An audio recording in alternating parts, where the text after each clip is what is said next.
a college faculty strike nearing an end, hundreds rallied here at Humber College this morning ahead of a forced vote on the latest contract. Good afternoon. Students feel their semester slipping away as their instructors continue to walk picket lines at the province's 24 colleges. And with two sides at a stalemate, the Labor Board is forcing the union members to vote on the College Employer Council's last contract offer. That does not happen until next week, even if the deal is accepted. By the way, the union says it won't be. It would still be another week of studies gone for students. Still, the Premier is refusing to get involved. They did go back to the table. They did go back to the table, and they tried. And this is the, well, yeah, the talks broke down, which is why we're at this point where the council has asked for a vote. You know, we have a collective bargaining process in place. We need to let that unfold. So CTV's Paul Bliss joins us now. He's at the Humber College main campus where the union held that mass rally this morning. Paul, the union pretty steadfast on this. They're going to urge members to vote no, and that would prolong the dispute, and it's already in its fourth week. It's frustrating for everyone involved, Ken, and certainly nothing positive in this for the students based on what I could glean this morning from the union. The union doesn't like the latest offer. They say that management is asking for new concessions that they're uncomfortable with, so they're telling members to reject the offer. The vote's not going to be held until next week. Results maybe available at the end of next week, so this semester is certainly slipping away, and tensions ran a little high here this morning. You hurt me. You hurt me. Tensions on the picket line at Humber College as a man tries to force his way through the pickets. The 12,000 union members have been pushed to a forced vote by a Ministry of Labor mediator.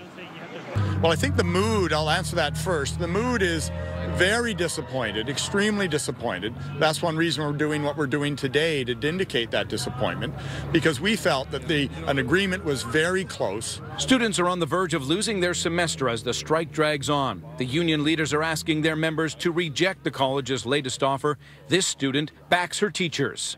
If teachers are not taught or paid for any prep work or any marking, then how are we to know that they're working hard on that, and that's what we want? We're also in a situation now where there has been a call for a vote. We need to let that process unfold. We really need to let that happen. Our commitment is that we want those young people back in their classes as soon as possible. Well, that may just be wishful thinking on behalf of the Premier. Let's do the math. The union's going to vote next Tuesday, Wednesday, Thursday electronically. Results may be available next Friday or Saturday. But if the union rejects the offer, then it's back to square one. The two sides aren't even at the table. So the union says, let's do this. Let's sit back down at the negotiating table, try and reach a tentative agreement. And they said what would happen then is they would recommend the contract be approved by its members and they could get back in the classroom. But based on everything we're seeing now, it's not very hopeful for students, teachers, or management here at the colleges. Live at Humber College, I'm Paul Bliss. We'll send it back to you. Thank you, Paul.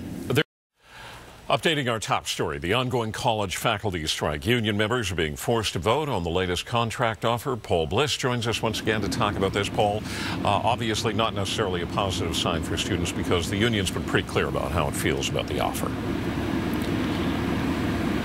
Yeah, so it's now in the hands of the union members. The union leadership is telling them to reject this latest offer, saying that the management with the colleges is asking for concessions that will affect some job security issues for the full-time workers.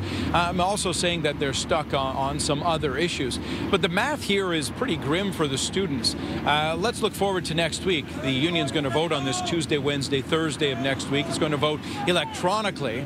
So even if we optimistically assume that the results will be available next Friday, Saturday, or Sunday, even then, if the union approves it, we're looking at near the end of the month where they might be back in the classroom. But again, union leadership is asking them to reject this offer. If they do that, it's back to square one. This vote is being forced on the union. The union wants the college management back at the table so that they can deal with these latest issues that are getting in the way. They say, the union at least says, if they reach a tentative agreement, then they can get back in the classroom, but it doesn't look hopeful whatsoever for the students. So if there is any resolution, it might come at the end of the month, but that's a very big maybe. Ken, send it back to you. Thank you, Paul.